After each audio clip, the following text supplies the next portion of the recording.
It's the Unhappy Hour. Broadcasting to you live from the Milky Way galaxy, the solar system, planet Earth, North America, the United States of America, California, Los Angeles to be specific. Hello everybody and welcome to another episode of the Unhappy Hour. My name is Brian Engelman and I'm going to be your host as I have been for just about the past 4 years straight. Thank you to everybody who have been checking us out in all of our various mediums and platforms. We have a small, disjointed, fun, non-centralized organization over here, so you will get different content from us on our Twitter feed than you will on our Facebook feed, than you will on our radio shows, and on our website. So you need to follow us in all of these places. Here's how you do it. thenewamericanmedia.com. Go there. That's our hub. Just check it out. That's our hub. Then when you're on the site, on the right-hand side, it has three things. It has TNAM Radio, and there's an American flag. That's where you listen to this show live, and when you listen to our Agree to Disagree programs. Coming up, I believe Bobby Rodrigo will be co-hosting or a guest with me on this program, and you can find it. We'll put those in the politics if you check out thenewamericanmedia.com, and of course the sports shows go in the sports at thenewamericanmedia.com. But anyway, TNAM Radio is where you listen live. Underneath that, you'll find our Facebook and our Twitter feeds. You can just get them directly off thenewamericanmedia.com and link up that way. Or if you want to go manual, on Twitter, we're at American_media_. That's American_media_. Then on Facebook, you do a search for The New American Media with spaces in between, and then you like the page that way. And also, YouTube is where a lot of great conversation happens. That seems to be the most active spot where our radio shows are discussed. So go over there. We have a few regulars. You'll meet them. They're mostly good people. Mostly good conversations. And that's what we're going for. Seeking truth, challenging dogma, and having fun. Join our mostly civil conversation. Just keep it mostly civil. You know, it is what it is. And on some issues, you look at the other person, you're like, we're going to have to agree to disagree. I don't want to talk about that anymore. I get it. We're not on the same page. But we're kind of on the same page with 7 other things. Maybe we could talk about those things. Because generally, I kind of like this conversation. But this topic, I just don't want to waste any more time on it. Is that cool? Cool. That's what we're trying to do. So check it all out. Subscribe. YouTube.com/TheNewAmericanMedia. So, Cleveland Cavaliers are finally playing some really good basketball. And man, is it making me happy. What is it, 18 of the last 20? Just pretty much crushed the best team in the NBA last night. Pretty much crushed them. So we're going to bring in Zak Baris, lifelong Cleveland sports fan, former NBA scout, current NBA consultant, and to get his take on the matter.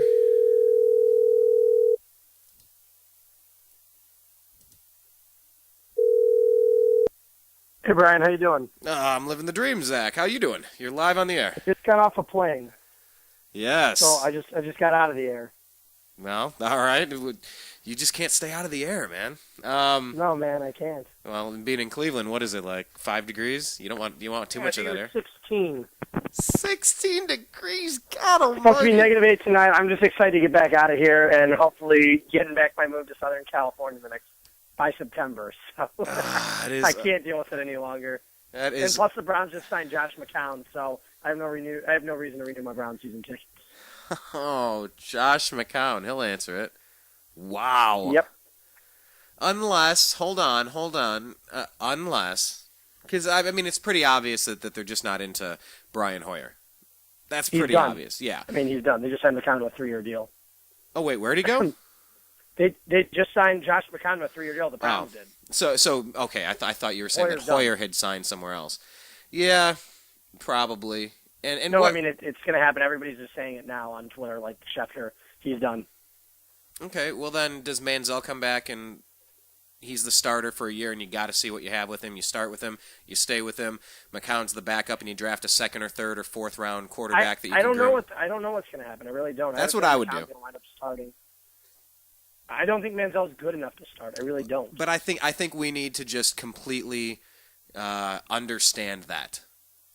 The problem, this is a really good football team with a lot of talent, and all they need is a quarterback. You have to try and do whatever it can. You have to do whatever you can to get that quarterback. Because the thing is, the answer is not on this team right now. If McCown plays like he did with the Bears 2 years ago, then fine, they'll be okay. But I don't think he has it in him. Well, I wish Josh Gordon was like Josh Gordon 2 years ago.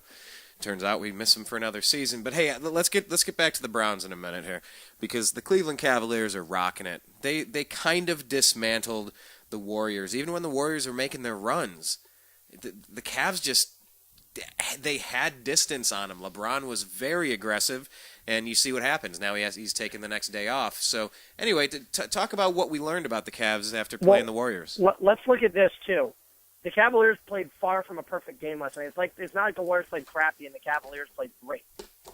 Far from that. The Warriors, got beat at their own game. And trust me, the Cavaliers will tell you they did not play perfect in that game. The Cavaliers played much better. LeBron played great, but the thing is they could have played much better than that. And the thing is that's scary to think about. You're so how right. Good the Cavs can really be. You're so right.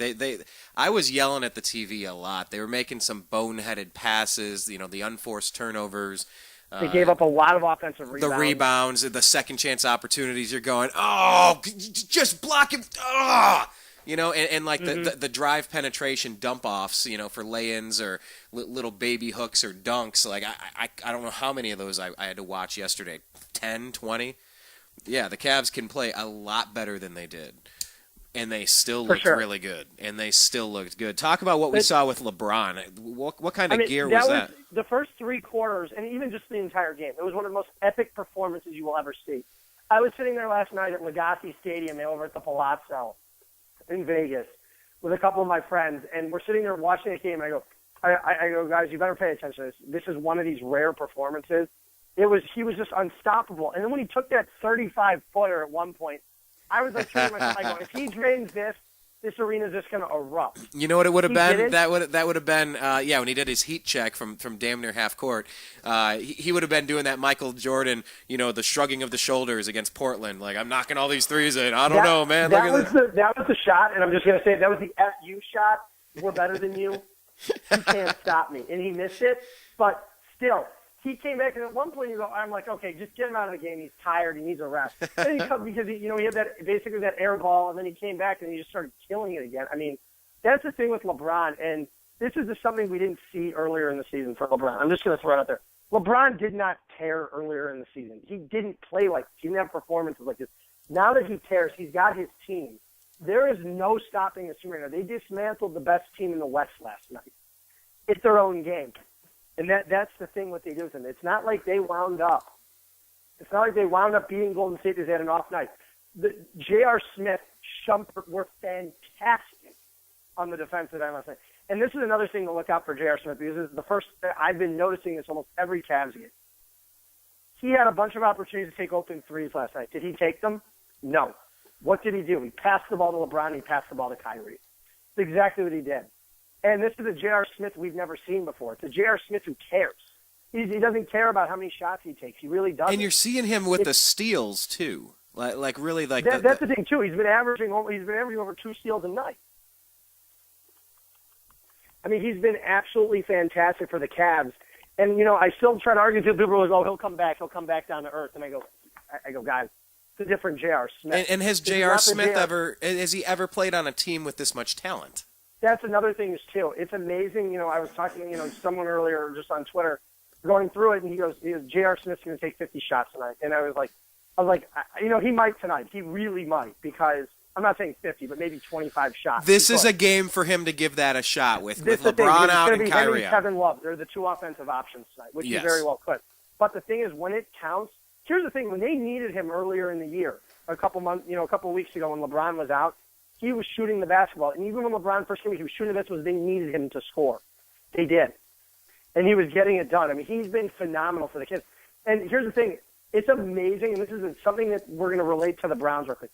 It's amazing what a winning culture and a change of scenery can do for someone. We've seen it with so many guys, especially on the Cleveland Browns. As soon as they leave town, it's sort of these guys come to a losing culture, and suddenly it's different, And that's the thing is when you install – I mean, it took a while for the Cavaliers. Don't forget, they had that losing mentality the last year. They got rid of all the dead weight. Dion Waiters, buddy. And even at one point this season, it was considered, okay, is Kyrie Irving dead? Like, you seriously had to sit there and ask yourself that at one point this season. I asked, wait, this season or last season, you're saying? This season, at the beginning of the season, the first 39 games, 19 and 20. You had to seriously ask yourself, what is Kyrie Irving's purpose? Is he just one of those guys who's always going to be a really great player on a crappy team? Because that sure is what it looked like. He has blossomed. He has matured. He's unstoppable. I mean, he was phenomenal again last night. And this is the thing. He's really come into his own. I don't know what happened to him. I don't know what hit these guys on that trip when after they, as soon as LeBron came, they had that, that loss to Phoenix, which they almost came in, and they went and beat the Lakers and the Clippers in L.A. I don't know, the bowling thing. I don't know what happened, but these guys did a complete change of culture. I mean, you have guys like J.R. Smith and Shumpert, who J.R. Smith, the best team he's ever been on was a 54-win Knicks team a few years ago. And look what he's doing now. I mean, he's passing the basketball. He's playing the best defense of his career. Shumpert's been phenomenal. Mozgov's been fantastic. Perkins gets exactly what you want out of him a couple minutes a night. The thing with Perkins is not valuable when he plays 20 to 30 minutes a night. That's why I've always I didn't like the Thunder with and what Scott Brooks did with Kendrick Perkins, always leaving him in the starting lineup because he's not a starter. Kendrick Perkins is the guy you want for 3 to 7 minutes a night off of your bench to come in there and play dirty. That's exactly what you want. It's exactly what the Cavaliers needed. The Cavaliers have 2 legitimate centers on the roster. It'd be great if they still had Varejao at power forward, but they don't. And Thompson's playing just fine. The rotation's fantastic. Is Dellavedova the weakest link on the? No, I mean Brendan Haywood, obviously. Dellavedova's been playing much better. Brendan Haywood won't even be seeing the floor during the playoffs, so I don't think you have to worry about that. Is Ray Allen coming onto the team to take his spot? No, What's he happening? will not be coming onto the Cavs. He's retiring, or he's going elsewhere? I don't think he's coming back personally. If he does, I think it'll be with Miami, but I don't see him coming back. Really? What changed? Because I don't know. He must have just had a change of heart, and I think the Cavaliers realize if I'm the Cavaliers too right now, I'm sitting there. Do I really want to disrupt my chemistry, which I have right now with these guys? Do I really want to piss off a guy like J.R. Smith or Amon Shumpert, and they don't get the playing time they're getting because suddenly Ray Allen's coming and playing 17 minutes a night? No. That's the thing. They don't. Here's the thing: as much as it would have been great to have Ray Allen a few weeks ago, yeah. I don't think he's a necessity at this point. I really don't. Well, I'm thinking about Brendan Haywood, or Joe Harris. I mean, he's been up and down in the developmental league. The thing is, don't forget when you get to the playoffs, you're not playing with a 10 to 12 man rotation. The guys that are going to be playing are going to be your starting 5, which is Mozgov, Love, LeBron, J.R. Smith, and Kyrie. Okay?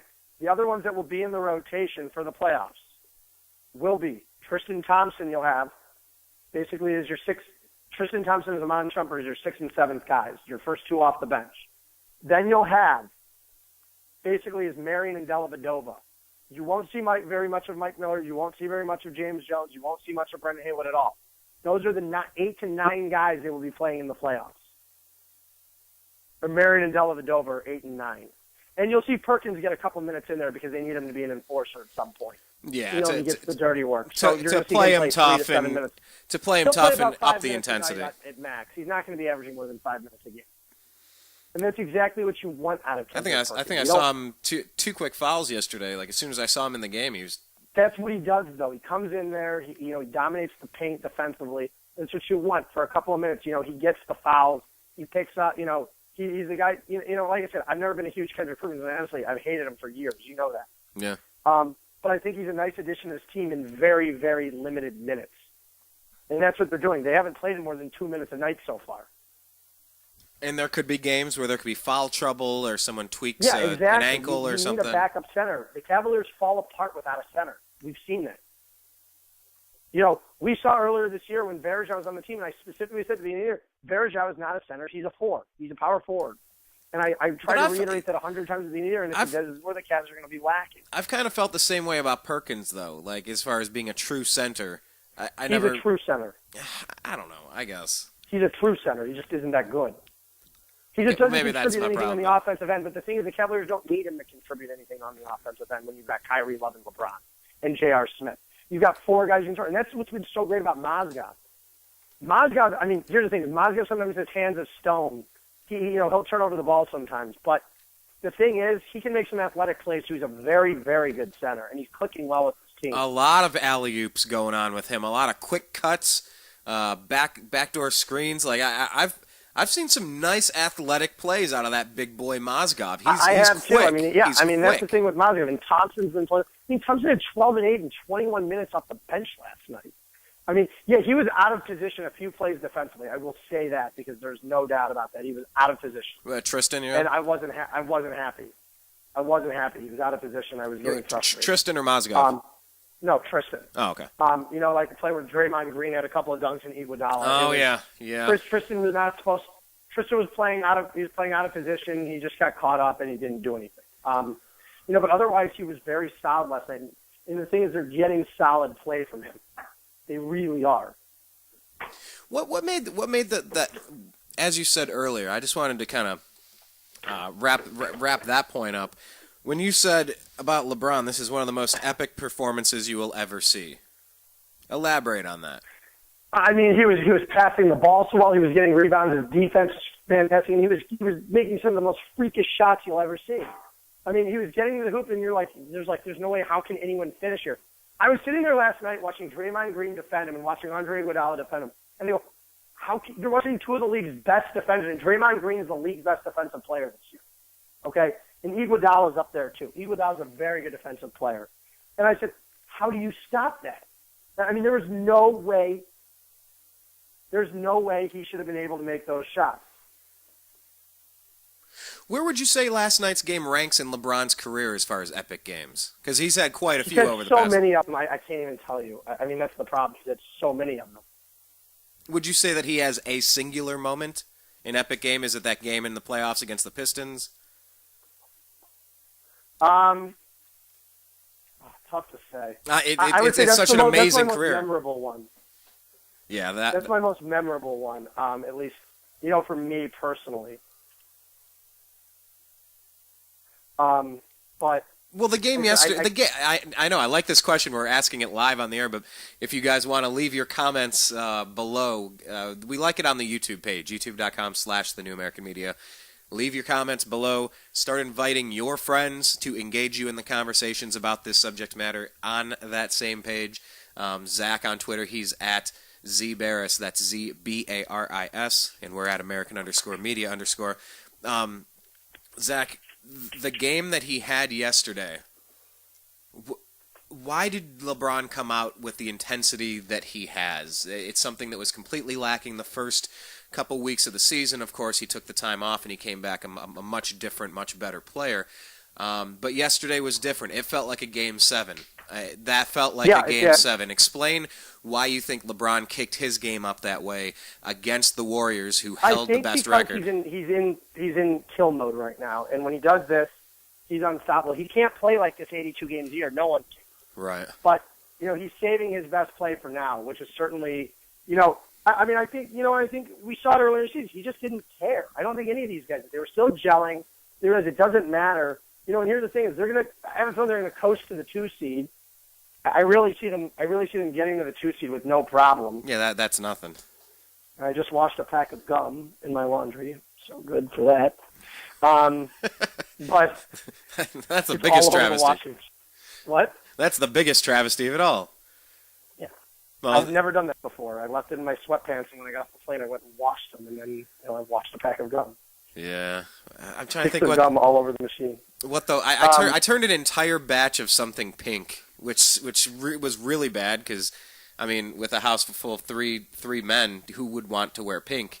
So I've had some pink Lacoste shirts. Yeah, well, Zach, you're a different breed, my friend. You're a different you're a different kind of cat. No, but okay. So LeBron is in kill mode right now. He's going nuts. Do you think he's going to keep this up now from between now and the end of the season? I don't think you're going to see this every game. Let's put it this way. And he's not playing tonight. They're giving him the night off. Yeah, and I think that's good. But is that the LeBron you're going to get, or only against the Golden States, the Houstons? No, here's the thing: is LeBron doesn't need to play like that every game. I mean, when they're facing the best team in the league, yeah, you're going to see him put up performances like it because he needs to in order for the team to win and be successful. That's why. He doesn't need to do that every game. It's not necessary. The Cavaliers can beat the crap out of just about any team in the league right now by 20, 30 points a night without him having to play like that. And those are games, then, where Kevin Love needs to have his games where he goes off, and he's had a few. And here's the thing, and this is why I don't like when people keep ragging on Kevin Love. Kevin Love is doing what he needs to do. He doesn't need to be putting up 27 and 16 a night like he did in Minnesota. That's not his game anymore. Because that was what it took. Don't forget, that's what it took for Minnesota to win basketball games a year ago.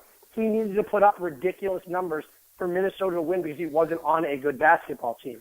This is what I'm trying to get. He's on a great basketball team. He doesn't need to put up those numbers anymore to win a game. He can be the third option, and that's exactly what he is. LeBron's the best player in the league. Kyrie Irving's up there in the top 10. Kevin Love's up there in the top 15, 20. He doesn't need to be the best player on his own team anymore. And I think he's realized this, and I think he's having fun now. You think he's having fun because you keep hearing those rumors, and I have a couple of friends, Matt, I'm going to call you out specifically, who just cannot get over the Andrew Wiggins trade, and he's convinced in his heart of hearts that Kevin Love is going to be gone.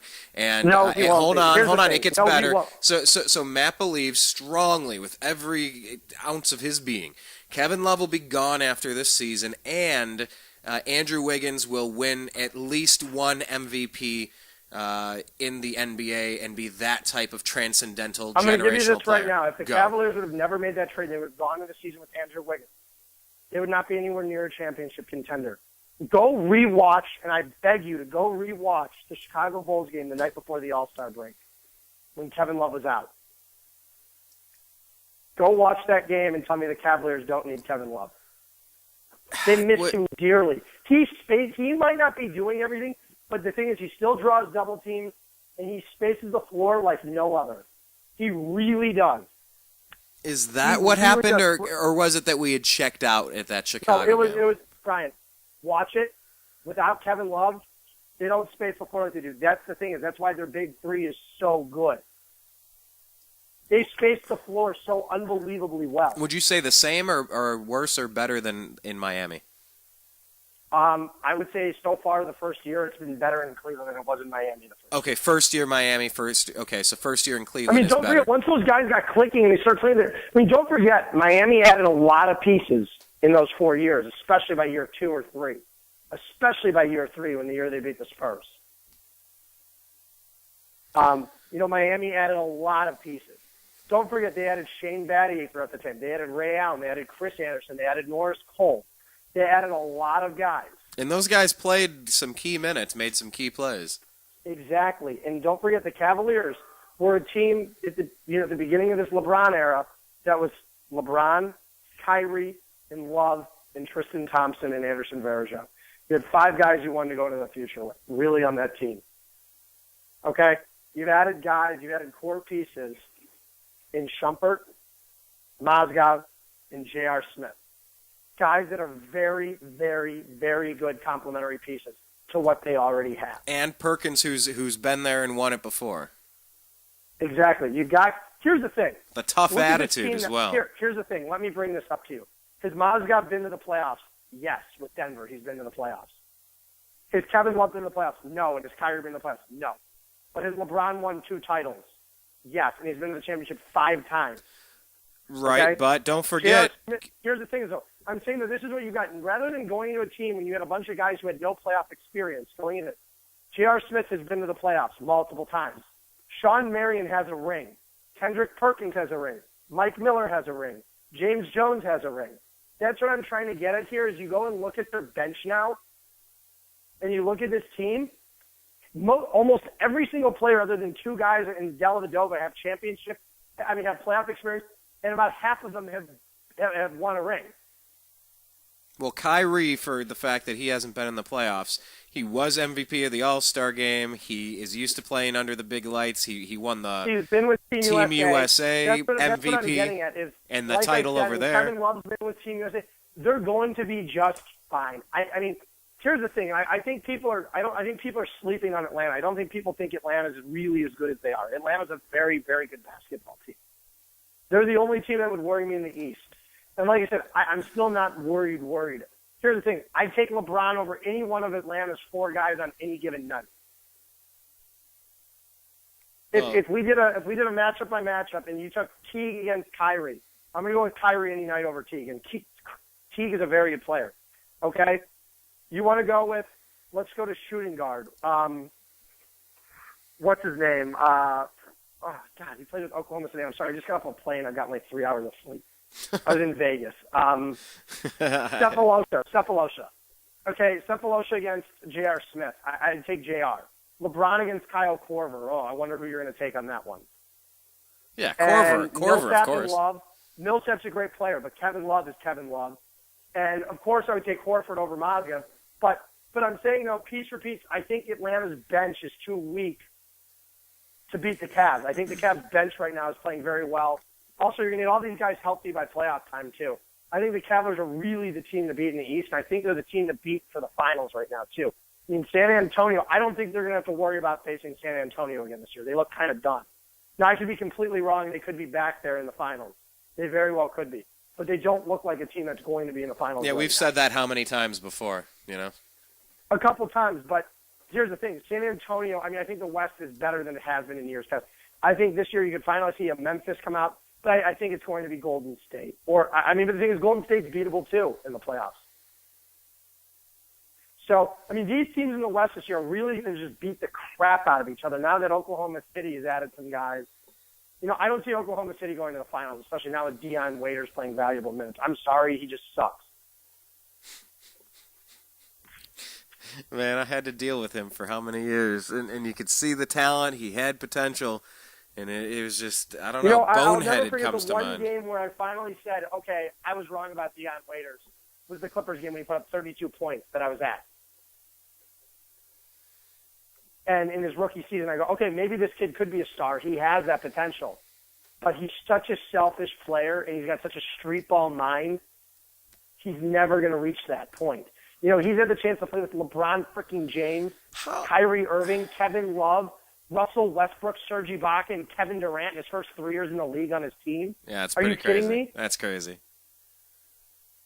Are you kidding me? It's also crazy to remember that James Harden could still be playing on that team. But I digress. We've talked about that in the past. That's why they brought in Waiters to be like Harden 3 years ago. That's why they brought him in, to be the James Harden that was 3 years ago, the sixth man that was so explosive off the bench. That's why they brought Waiters in, because they thought maybe they could get that. That's exactly what Sam Presti was thinking, because that's exactly how they're using him. He just isn't that player. And, he lost the game last night against Phoenix, if you were watching it. No, I didn't catch that. He tried to make some stupid, ridiculous pass when they were down by 2 points at the end and threw it out of bounds, like 10 feet over the guy's head. Deion Waiters is a bum. That guy's a bum. I just don't know what to say. I think Oklahoma City made some really good moves at the deadline to be able to compete in the West. I think their one big mistake was trading for Deion Waiters. I love every other trade they made. Getting guys like Enes Kanter, getting guys, getting a guy like Kyle Singler who can provide valuable minutes off the bench. They did a really nice job, but their one big mistake was Deion Waiters. Addition by subtraction, or subtraction by addition, or the piece they gave up to get him? The piece they gave up to get him, just they could have had someone else. But don't forget the Cavaliers got a first-round pick and two guys who didn't want to be in New York anymore. That was what they got. They thought, nobody knew what the Cavs were getting, and you'll never forget the day of the trade. People go, oh my God, J.R. Smith is going to be a disaster. And here's another thing too. How many people are calling for David Blatt's job now? Uh-huh. That's why I said stay the course, stick with Blatt. He's a fantastic coach. Let him do his thing. Wait till he has his players. What he's been able to do with J.R. Smith alone should nominate him for Coach of the Year. That's fair because, yes, everybody was screaming, oh, no, J.R. Smith, they're bringing him here. He's going to ruin it all. So let me ask you, what changed as we talk about David Blatt and his performance? Let's go back to let's go from Christmas. Let's remember Christmas. Lost to Miami, a win against Orlando. Lost to Detroit, lost to Atlanta, lost to Milwaukee, a win over Charlotte. Lost to Dallas, lost to Philly, lost to Houston, lost to Golden State, lost to Sacramento, lost to Phoenix. What happened when they hit Los Angeles against the Clippers or the Lakers? The trade and and all of their pieces came back at the same time. They all came back for that Phoenix game, and you can tell they played really well in that Phoenix game, their first game all together. They played very well in that Phoenix game. You can even tell without LeBron in that Warriors game, they were in it for most of the game, and finally they just didn't have that extra piece to beat them. And Golden State just crushed them at the end. Well, and that was a 12-game winning streak. 12-game winning streak when they started against the Lakers. Yeah, exactly. You know, tough competition, not so tough competition, whatever. 12 in a row is still 12 in a row. And then you see what's gone on since. I mean, this team is playing well. And has David Blatt improved his coaching ability since he's been here? Or what? I don't know. I mean, everything is hidden when you're... No, I think he finally just had his pieces. Okay. I think that's what it was. I don't think he had the pieces in place. That was the problem. So do you think he's totally the right coach? We should stick with him. Imagine the Cavs win a title versus not win a title. Make it to the championship series or don't make it. You know, are we saying David Blatt is absolutely the right guy? He's doing really good. Yeah, I mean that's the thing. Is I think Matt. I mean, what did you say? I'm sorry, I just completely lost. No. I got a text message and I just. No, Blatt. Is he still the guy moving forward, regardless? 110%. If LeBron wanted him gone, he would have been gone already. And that's the thing. It was the same thing that was discussed under Spoelstra when he was first there in Miami. He said, give the guy time, let him get his pieces in. You know, and as soon as Blatt, I mean, there was nothing they could have done. I even explained this earlier in the year. And I said, don't forget, they do not have the pieces to win. They do not have a center, and they do not have anyone that can guard the perimeter. Okay? As soon as you install the two pieces, their perimeter, like Shumpert and Smith, their perimeter defense has been off the charts. As soon as you get that interior piece and you got your five in Mozgov, they've been fantastic. They don't lose anymore. I mean, they're the scariest team in the league, and it's not even funny. I mean, they're so scary. I would not want to play. They're the last team I would want to play right now. I agree with that. Not that there's not a lot of talent. I mean, obviously, you look at Portland, you look at Memphis, you look at OKC. I mean, across the league, Clippers and Houston, there is a lot of talent. But if you keep looking across the entire league, stack them all up, I would have to say Cleveland is the clear-cut favorite among a group of some very good teams.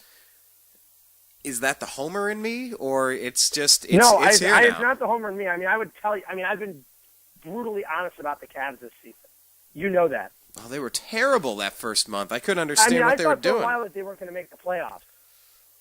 It's amazing that so much has happened in just one season. When LeBron came out and laid a freaking dud against the Knicks with every eye on him, it made no sense. And the lack of effort, it just didn't make sense. This has been a heck of a season, man. I don't know if this could be as special as the Buckeyes. You know, going through the adversity they went through and winning the first ever playoff national championship game. It kind of seems like if LeBron came back and won a title in his first season, it might actually make sense with the pieces they've added. This team is better, a lot better than when they started the season. They are much better. It's not even the same team. It's not the same team. I guess I was just surprised the first month how bad that team was with LeBron and Love and Kyrie. I guess that just surprised me.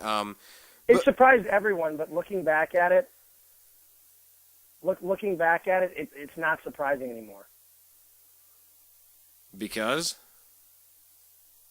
I'm wondering about that time off. Did LeBron go pout? Did he go use steroids? Did he just clear his head? I really want to know what happened. He did not use steroids, Brian. I don't know why you're so obsessed. No, I asked the question because some people say that. I'm not saying that I believe that he went to use steroids or HGH. No, that'd be a very Cleveland thing to come out in the news. But no, I'm not saying that or suggesting that necessarily. But that really was the line of demarcation. It really was the Mason-Dixon line of completely different after that point. And I'm liking it. I'm really liking it. Do you think LeBron has another MVP in him this year? Or let me rephrase the question. Do the voters of the MVP tend to award the MVP at the midway point or at the All-Star break? Or do they usually wait until the full body of work has come in before a decision's made on MVP? I really don't know. I'm not a writer, so I really don't know. What would your gut say if you had to guess? Tough to say. I don't know when they decide. I really don't. But, I mean, I think looking at it now, here's the thing. If the Cavaliers finish if the Cavaliers can finish hot and down the stretch and they're winning games, LeBron will win the MVP if this team gets to 55 wins. Yeah, this team's looking really good, man. The thing, I mean, like I said, this is a really, really good team. Well, it's just wondering, is it enough to make up for that first month and a half when? Yeah, yeah, definitely. I don't see it any issues anymore. I mean, look at it. I mean, yeah, they're not going to get the number one unless Atlanta starts to play like crap, and it's not going to happen. I mean, I also didn't think at one point they would catch the Raptors, but they're half game behind Toronto. I mean, all it takes is one quick 4 or 5 game losing streak, and the Cavs will win 5 games in a row, and suddenly they're right back in it. Absolutely. I mean, that's all it takes. It really does. So I think the Cavaliers, though, are just at their point where they're starting to, I still don't think they've reached their peak. I really don't. With each game, I think they get better and better, and it's scary to think how much better this team can really be. And another thing is, too, I would agree with this that. team did not trade Brendan Haywood, so they'll have that contract next year to go and add another big piece to this roster. It's going to be scary to think how good they are. And don't forget, it was to the point LeBron's first year in Cleveland where nobody wanted to sit there and play here with Cleveland. Nobody wanted to. Look at it now. Kendrick Perkins chose Cleveland over the Clippers. Doc Rivers, who was his coach in Boston and L.A., took Cleveland. I'm being 100% serious. I'm saying you're completely correct. Which is why I don't see Kevin Love leaving. People are done with the big market crap in New York. Look at it. Look at a change of where we had 4 years ago. Okay, who became the powers overnight? The Knicks when they got Carmelo and Namari. I'm just saying. I'm not saying always, but I'm saying like look at where the superstars went. Darren Williams went to the Nets. Joe Johnson went to the Nets. LeBron went to Miami. All these big markets in warm weather cities. Look at the Lakers. Steve Nash, whatever. What happened with that? It's all gone. It's all gone. The Knicks suck. The Nets suck. The Heat suck. The Lakers suck. The Clippers are still good. They're not great. But that's what happened to the big market teams. They just went. Excuse my language. I'm not even going to say it. Look at the teams that are now doing well. James Harden re-signed in Houston. Dwight Howard left left L.A. left Lakerland. Oh, also the Celtics too. Forgot to mention that. The Lakers are garbage. They're going to be garbage for a long time. Look where these guys went. Dwight Howard left L.A. for Houston. Houston's a big city, but it's not a gigantic market like it should be. They don't act like it doesn't seem like they're the 5th largest city in the country. Yeah, and if you measure by certain statistics, if you expand the greater metro area, it becomes the largest. Area. That's the one like the combined statistical area where Cleveland's still the 15th largest in the country. With close to 4 million people. That's what you have to look at because you have to put Akron in the Cleveland area when you're looking at it because how many times you go to a game and people are there from Akron? Akron's still part of the Cleveland area. It is. Yeah, Toledo. When you've got houses running nonstop down the freeway, down 77, it's all part of the same city. It is. That'd be like considering the Valley a different part of Los Angeles. That it wouldn't count in the population.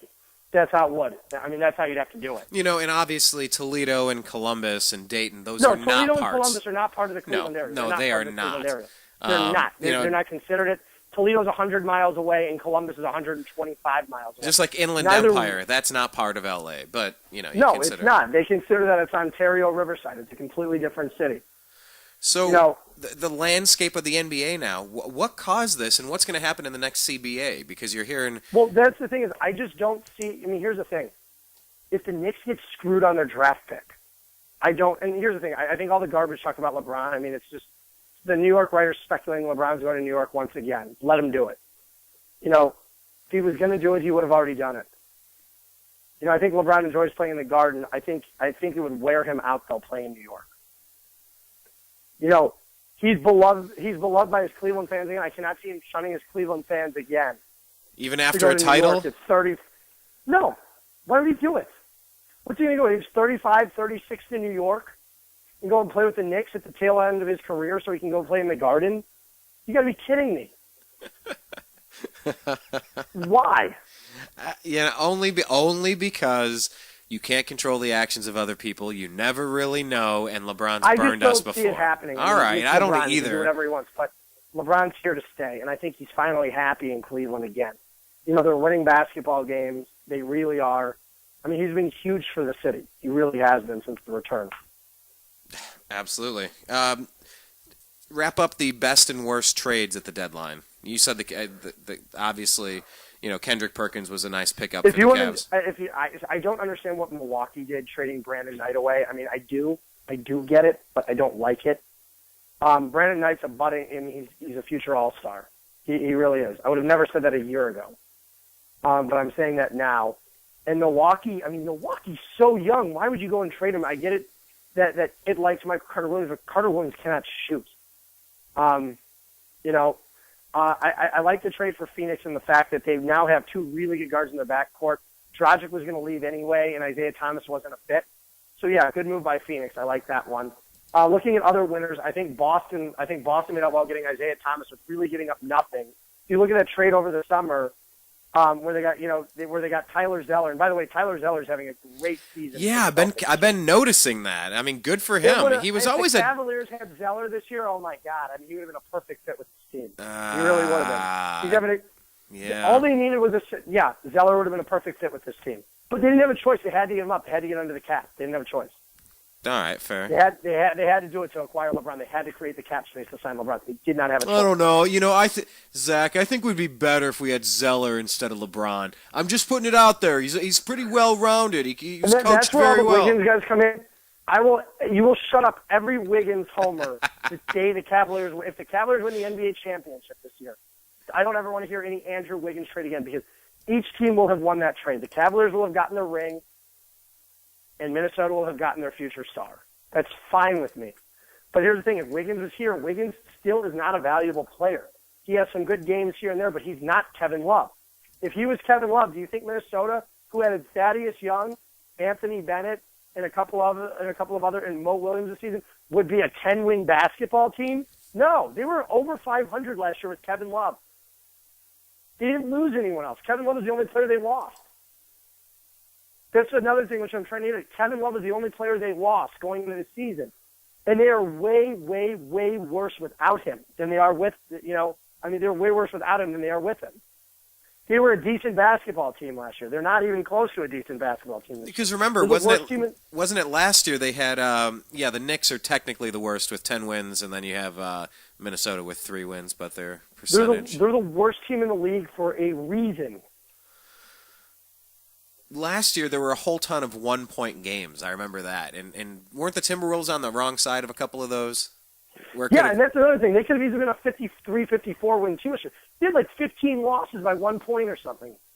It was a record amount. They lost it was a weird statistic. Under 2 points. Yeah, I remember it being really weird. I couldn't remember exactly how that worked out, but it was something like that. I think it was like 12 games. I don't know the exact number. It was something insane. So here we are. And giving up on Bennett, I mean, if you look at it now, Anthony Bennett is just, I don't know what his deal is. I mean, he's just one of those guys who just doesn't have it. Whew. Out of the league soon? Don't have it? I don't know about out of the league. I mean, he can contribute off the bench. I don't know if it's going to be for a good team. I mean, he's one of those guys down the road you can see wind up coming back to Cleveland a few years and coming off the bench playing 7 minutes a night. He just, you know what, the Cavaliers, here's the thing. You can look back on it and say the Cavaliers made a huge mistake with it, but they really didn't. They really didn't. He's gone now anyway. He's gone. It's not like he's the Cavaliers' problem. He's Minnesota's problem. As bad as Chris Grant was making some picks, Deion Waiters is gone. His guys are gone. The franchise cornerstones that he drafted are gone. Jeez. 2 of them are gone. What was it? I saw 2 out of the 4 are gone. What was it? It was also Thompson and Irving are still here from his first draft, and that's it. Yeah. Well, those were good yeah, picks. But don't forget, he still passed on Klay Thompson. Because Klay Thompson had the weed issues at Washington State, which is the main reason why he passed on Klay. Jameis Winston or Mariota? Give me famous Jameis. God, are you serious? You just went through Manziel. You want another head case on your team? That's why you should stick to basketball, Zach. Really? No. I saw what Mariota did against Ohio State. He was not impressive at all. No, he wasn't. He just wasn't. You're right. I don't like either of them. You're telling me you want him as the future quarterback of the Browns? If they draft him, fine. I'll be on board with it, but I don't want him. I like him packaging up a second-round pick. Winston. I like him packaging up a second and third-round pick to move up into the first and get I don't know, some of these other guys, I the Bryce would much rather Petty. have Rapist Winston as my quarterback. No, I like some of the second tier quarterbacks, the Bryce Petties, I'd have to put them all in front of me, but I think Jameis is an immature kid. I don't think he has the drinking problems like Johnny. No, he just has the rapey problem. You know that what? One. Peyton Manning had the same issue in college. Peyton Manning? God, Go look it up. Go look it up. Before the days of social media is why it never got out, but Peyton Manning did the same exact thing. He was accused. He got paid a lot of money to go away. Wow. Peyton Manning. And these athletes are targets, so That's the thing, too. And by the way, I'm just throwing it out there. I'm not defending Jameis Winston in any way. This girl claims she was drugged that night and everything. The report just came back saying that she was not drugged that night. It was just released last week during the combine that nobody slipped her any drinks when she went and got tested later. She was not slipped anything in her drink like she claimed either. Don't forget these athletes are targets. I'm not saying they're innocent at all. I'm not sitting here defending Jameis Winston because he's done some really immature stuff. And he's not worthy of always being defended. But at the same time, there are two sides to every story. There's her side, his side, and the truth. Now, every story has three sides. It's her side, his side, and what really happened. Troy McClure, the character on The Simpsons that was played by Phil Hartman, he had this line. It was, well, there's the truth, and then there's the truth. It's a specialized version exactly. of that's how I'd like to remember think things. About. The thing is, Jameis Winston the other day, it was, most people in an airport, I can tell you this right now, I heard about it the other day, one writer wrote it. The other day in the airport, in Indianapolis airport, there's a man in a wheelchair wheeling himself. Jameis Winston went and pushed him. He didn't do it because there were a bunch of writers there. He went and did it out of the goodness of his heart. That's the thing, is that's where you see maturity at its finest, a guy maturing to do that. Because I can tell you that if I saw a guy in the airport, I don't even know if I would do that. Wheeling himself towards his gate, I don't know if I would do that. There are certain times when I would help out. I just don't know at certain times I would, especially not in an airport. Just because in an airport, I'm always frustrated when I'm traveling. I would give an old man a free ticket and $300 so that he could go to visit his family and I'd just say, hey, all right, well, we'll push you down to your thing. And then you'd plant a little TMZ guy over there. It's like, hey, get a picture of this. Done. No, boom, that's the thing. It wasn't a TMZ. That's the thing is like, like I said, people do mature. Great idea, regardless. People don't mature. Jamarcus Russell never matured. Jamarcus and it's something Russell. to be weary about. But, like I said, the talent's there with Jameis Winston. And that's the thing. I don't know if the talent's there with Mariota in the Browns system. Yeah, I think there's a couple systems Mariota can succeed in. I think that one is Philadelphia. And I'm still not even sure if he can. Honestly, if it were me and I were the Browns, I'd still try and go after Nick Foles for next year. You think the Eagles are going to move up for a QB? I do. Who do you think is going to be selling? I don't know, but here's the thing. If I'm the Browns... I got to watch Draft Day again about the Browns. Sonny Weaver Jr. offering up a bunch of 15 7th-round picks to move up for the number one. It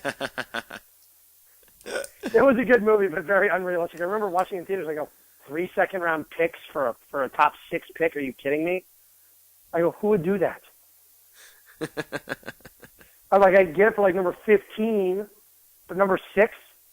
I want to see that chart where and I guess different teams have different. Is there a standard chart for a rate of exchange when you say, hey, I got some pesos? Yeah, there is. What's that called? Is there a name for it? Is that just like an NFL draft trade chart? It should come up. NFL draft trade chart. Let's see what we got. Trade value, draft trade chart. Let's see what this is. Oh, I know this makes incredibly compelling. Oh, okay. Compelling radio because you can't see what I'm looking at. Value chart. The chart teams use when making trades, giving a numerical value to each draft choice. So what are you saying? How many second-round picks for a top 6 pick? I don't know how many. They said 3 in the movie.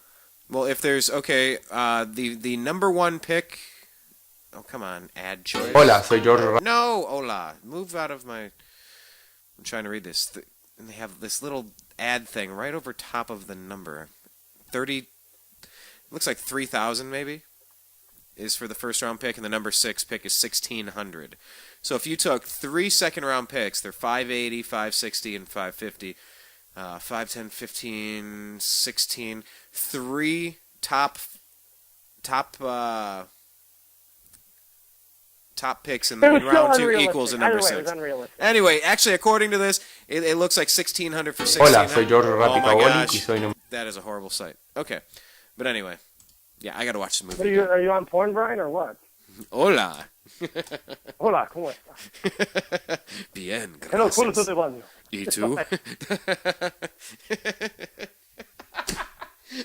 I'm not going to go down this line of I always goofing did when I around. used to be in Spanish class. This I is always used to gonna be- mock the listening portion of the test, like in class, and everybody would always laugh. So they had like the deep voice, with the guy with the really deep voice. Hola. He's like, en el cuarto de baño. Sí, señorita. Like this, it'd be like with a really deep voice. I always found it really funny. Like doing the voiceover commercial guy for Telemundo or something, or Univision. Yeah. Okay, so if you're the Browns, God, that could have went probably that skit could have probably went on for 20 minutes, and I probably would have regretted it instantly. So if you're the Browns, what do you do, man? What position do you need? Like any players jumping out? Really, at they you? need defensive tackle. They need a right tackle. And they need a quarterback and they need a wide receiver and maybe even a tight end, depending on what happens with Jordan Cameron, but he's gone. So you have basically 5 positions that need. You have a ton of cap space, and some of that can be filled in, in free agency. So do you like any people that were cut? Any of the people that have been cut? Do you like any of them? I still want to see the list. Nothing huge so far. I'd like Jerry Hughes from Buffalo. I think he'd be a really big addition to this club. He had a fantastic year last year. I think he'd be a perfect fit, honestly, with the Browns, and I'd love to have him. Darnell Dockett? Dockett, that's the thing is, too. Here's the thing. I've been focusing my attention again strictly towards basketball again lately. Oh, okay. I'm being honest about that. Like I said, this is the time is after the Super Bowl for me is I really focus my attention back towards basketball now, and I'm not so focused on free agency. Getting ready for March Madness, Selection Sunday, playoffs. And, here. Like I said, it's just, watching, even the NBA draft, it's going to be interesting. You got a bunch of teams fighting for that number 1 spot to get Jahlil Okafor. And also Karl Anthony Towns is up there. You've got, D'Angelo Russell. You've got some really good players at the top. But there are going to be teams that are going to be left out. Imagine if L.A. somehow gets knocked out of the top 5. What are the conditions then of the Knicks and then their pick no matter what goes to Phoenix next year, I believe. So either way, they're going to lose a valuable pick. It's just going to be this year or next year. The New York Knicks do not get their pick this year? They do have their pick this year. The Knicks have it. No, Hey, on your phone just broke up. You still there? Oh, I want to hammer this out. All right, I'm going to call him right back. But remember that you... Hola, ¿dónde está? ¿Cómo está? ¿Dónde está, Zach? ¿Dónde es?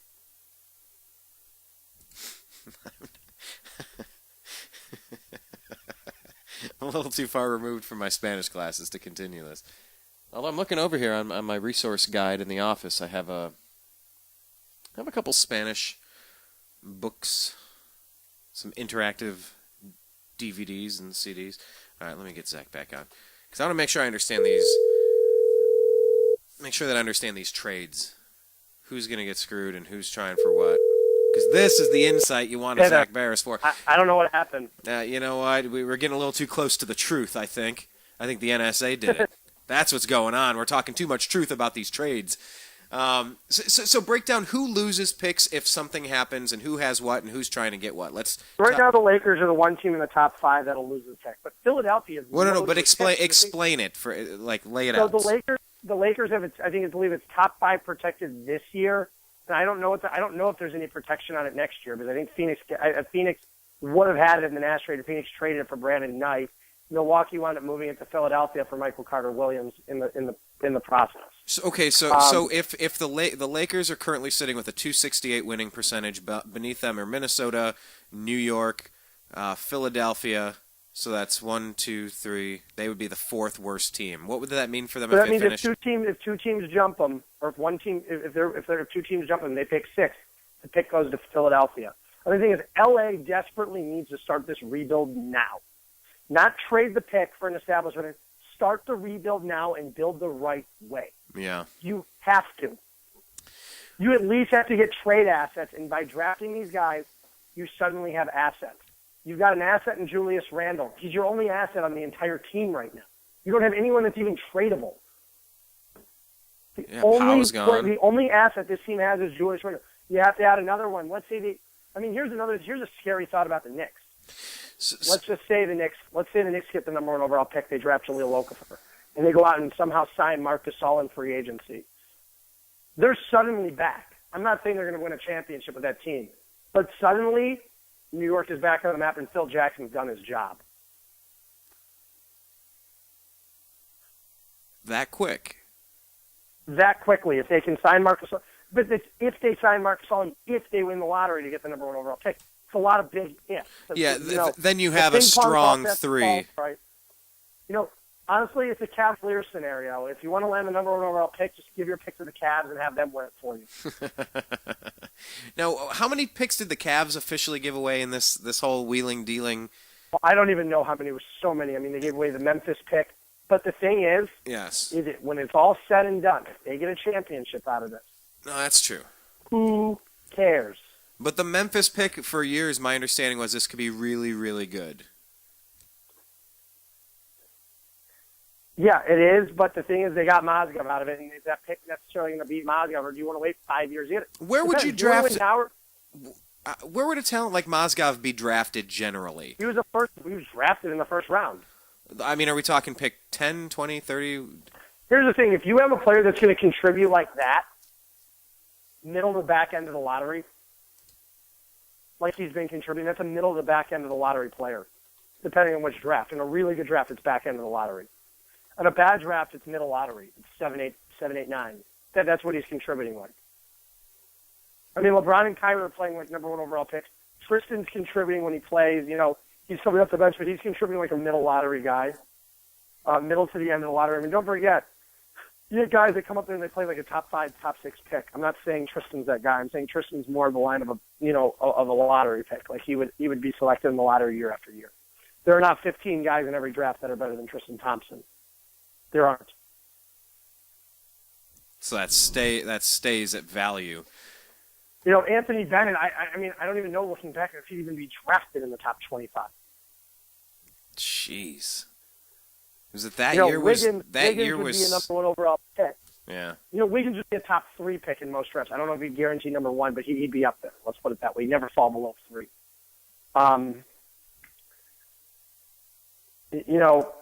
Timothy Mozgov, 7'1", 250 pounds, born in '86. Guys like that don't come around every day. 7-footers like that. He's really good in the interior. Undrafted, NBA debut in 2010, 4 years pro. Oh, so he wasn't drafted. I thought he was. Undrafted, 4 years pro. He was by the Knicks. He came in with the Knicks. He came in, unless this is backwards, it looks like the Nuggets in 2010. Then traded to the Knicks in 2010. Yeah, he was traded to the Knicks, and he went back to the Nuggets after. That's what happened. And then in 2011, he went to the Nuggets 11, 12, 13, and 14. Okay, that's what happened. So we gave up 2 picks for this guy. We drafted him with 2 low first-round picks, essentially. Exactly. Here's the thing. Would you rather get a rookie? Take your chances. Look at the Bulls. Marcus Teague and Tony Snell are the 2 possible guys that would be replacing Mozgov with those 2 picks. Is that who you want? No. But there's another chance, too, that it's going to be Jimmy Butler and Nicholas Mirotic. That's another thing. You could have those 2 guys. Because the Bulls drafted them both late. So it's just interesting playing this all out then. So who are the top players? Who are going to be the top players? I like doing this as we start getting closer to March Madness. Well, you've got Okafor, you've got Karl Anthony Towns, you've got Emmanuel Mudiay, the point guard. You've got some talent in this draft. There's Justice Winslow. There are talented guys in this draft. Is this what it was necessarily a couple of years ago? No, but it's an okay draft. It's nothing special, but it's an okay draft. But they're these teams, and like I said, if Philadelphia gets screwed again, my God, they're going to be bad forever. I mean, the rumor is that they're putting up Joel Embiid at the end of the season. They had him at the trade deadline, too. He was up for grabs. Really? Yeah. I just don't know when they want to start winning. I mean, it's like... What is the point? He picks. I don't get the point of that. Why? Do you plan on getting these guys and trading them for veterans? I don't get Philadelphia's model. I really don't. But it was a blessing in disguise for Michael Carter-Williams to be traded. It really was. He's with a really good young team now, and he could wind up being a very good player. With Jabari Parker and Antetokounmpo, I mean, he's got a very good chance to succeed in the future with Milwaukee, and I think Jason Kidd's a fantastic coach. What makes him fantastic? I mean, I haven't been in the locker room with him, so I couldn't tell you personally, but he's doing a great job with a young team that should have won 20 games this year. And they're already at 32. That's the thing is, they could easily be a 20-win team this year. I mean, I remember when we did this special, I predicted Milwaukee to suck. I'm not going to sit here and deny it. I was wrong about them on every step of the way. And a couple weeks ago, Milwaukee and Cleveland basically had the same record. Yeah. Jeez. I mean, that's the thing is Milwaukee's been playing very good basketball. It's the first time in a long time they've had a great team. I mean, not a great team, a good team. And don't forget, they've done it really without Parker. And Antetokounmpo still can't shoot the basketball yet. I mean, wait till this team, Milwaukee's going to be scary good in 2 to 3 years. New ownership. Very, very good. New ownership over there. And a new arena. Look. Yeah, I mean, they've got Milwaukee. Here's the thing. Milwaukee was a lot like the 90s Cavs, stuck in purgatory for a long time, and even worse than that. I mean, because basically, at best, they were getting that 8th seed playoffs of Monte Ellis and Brandon Jennings. They were 7th, 8th seed at best. Now they're looking at, in the future, this could be number 1 or 2 seed down the stretch. All I would do is just hope Kevin Durant doesn't come to the Wizards and LeBron's not in Cleveland for a long time from Milwaukee. And certainly I would not want to be going up against John Wall, Bradley Beal, and Kevin Durant and LeBron, Kyrie, and Love in the playoffs every year. It would be a nightmare scenario. Do you think that that's going to happen? I think Washington needs to fire Randy Whitman. I think that needs to happen first. I think he's a terrible coach. And look at Washington. Look how bad they've been without Beal. I mean, they look horrible. Well, I certainly see this playing out with Cleveland ending up at number 2 in the next week or two, and Miami sitting there at 7, just wondering what it would be like to knock them out in the first round of the playoffs to finish this storybook season. The other day when Miami got Dragic, someone wrote, they're like, Miami would be at the top of the East if they were healthy. And I go, okay, Dragic, Wade, Luol Deng, Bosh, and Whiteside. Yeah, it's a good team, but you do not have 3 superstars on there. That's the deal. The Cavaliers would still crush that team fully healthy in a playoff series any day of the week in 5 games. And I have a feeling we're banking on that Miami-Cleveland first-round matchup right now. Because Miami's sitting, I believe, at the 7th seed, and Cleveland's about to be the 2 seed. Yeah, that's kind of how it's looking. You got Atlanta with an 8-game advantage, Cleveland at 3, Chicago minus Derrick Rose. Some people say they might get better without him. Are you in one of those people? Here's the thing, and this is what I will say about Derrick Rose. I love Derrick Rose as a player. I really, really, really do. Okay? I mean, I really like Rose.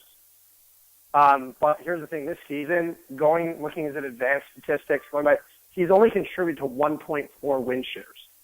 That would be at best a average point guard. At best. He hasn't been very valuable, but as of late, he had been playing very, very well. Is he coming back this season, though? Now I'm hearing 4 weeks, maybe? They're saying 4 to 6 weeks, but here's the thing. You've got a guy that's very, very brittle, and I'm not taking a knock on Derrick Rose here because I don't want to do that because I like Rose a lot. Oh, yeah, and hey, you know what? And the Obama administration is corrupt. Sorry, and the sky is blue and water is wet. The thing is, I don't going want to. Out on a limb here. Derrick Rose realistically returning at 100% in 4 to 6 weeks is not. I mean, it's possible. It's not likely though. And the thing is, Derrick Rose has not been the Derrick Rose. He hasn't been the Derrick Rose of himself. He's not an MVP anymore. He just isn't. It's unfortunate because I love Derrick Rose as a player, and he reminds me a lot of the Penny Hardaway situation. When Penny at one point could have been the greatest player in the league. He was unbelievable as a 23-year-old. It was unbelievable. And what happened to Penny Hardaway? His career just got derailed by injuries. It's so sad to see because Rose was such a fantastic talent. Now, from Cleveland's standpoint, if you're a Cleveland fan, I don't wish injury on anyone. No, I'm there Cleveland, too. But from Cleveland's standpoint, their road to the championship got much easier. Now, I like I've been saying all along, I still think they could have taken the Bulls with a healthy Rose either way. They could have taken a healthy Bulls in 5 to 6. It would not take 7 games to get past the Chicago Bulls. I'd be shocked if it did. As good as the Bulls are, they're not that good. And they don't match up well against the Cavs. Either way, the problem the is Cavs you are still okay. don't have it. The Chicago still doesn't have a small forward. And this is really the last year for Chicago because I cannot see Gasol putting up these numbers again next year. He's 35. Yeah, that's a guy that needs to be on a win-now team. And I guess Chicago was one until LeBron showed back up. And, D. Rose got hurt, I guess. Yeah, I mean, well, that was the thing. I still think Cleveland was tops even with Rose being healthy in Chicago. Cleveland has done a fantastic job as of late. They won 18 of 20. They lost that one game to the Pacers. They lost the one game without Love. They lost, in Chicago. And, but it is what it is. It's not that big of a deal. You can lose a game here or there.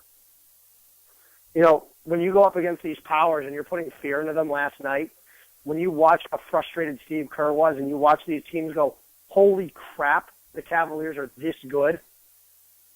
On the national stage, too.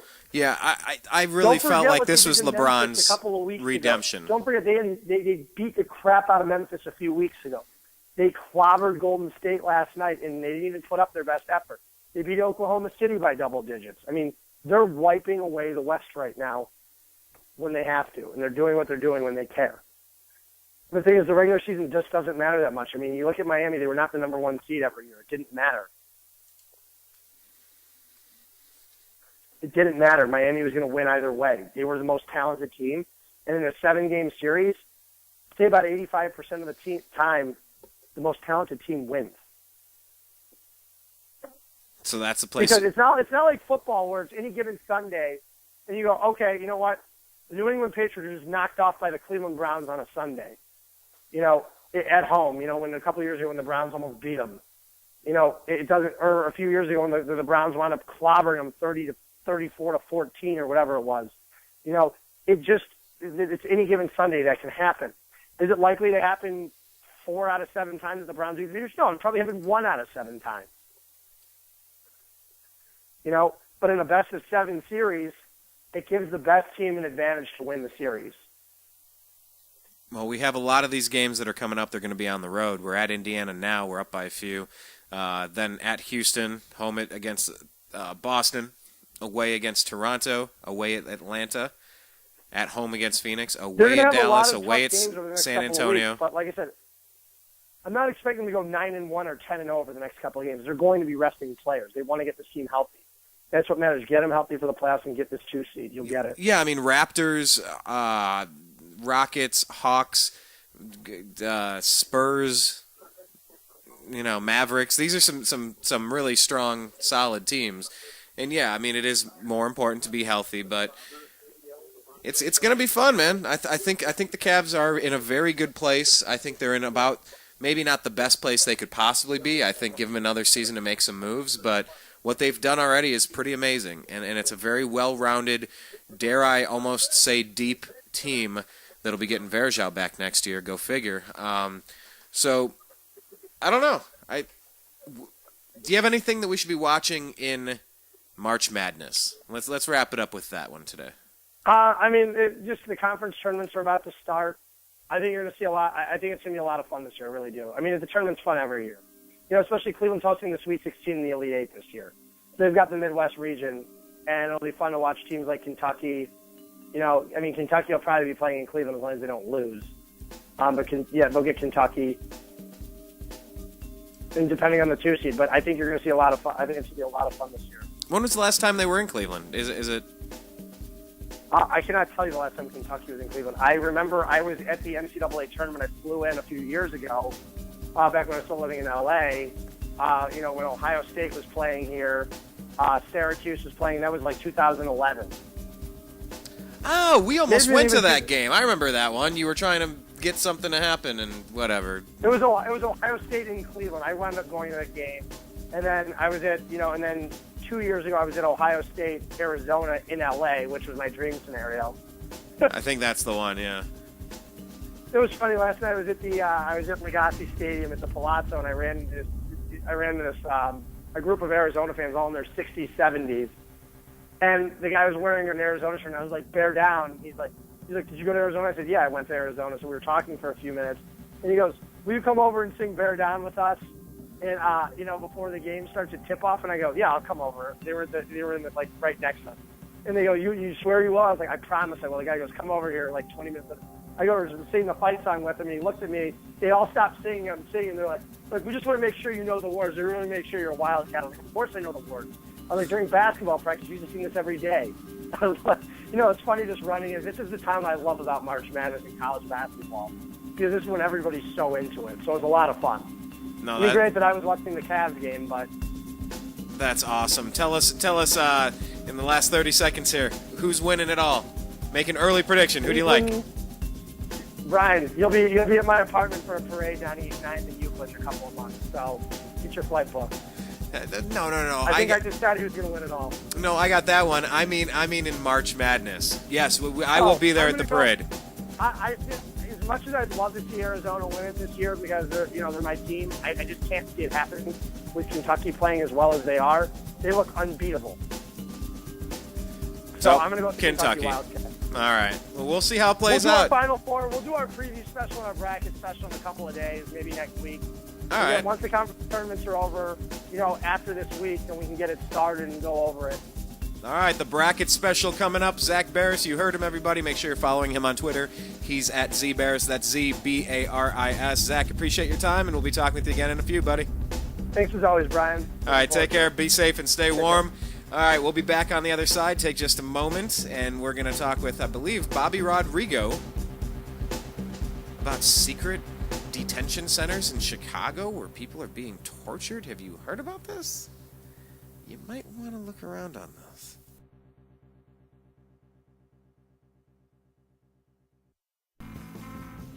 You are listening to the New American Media.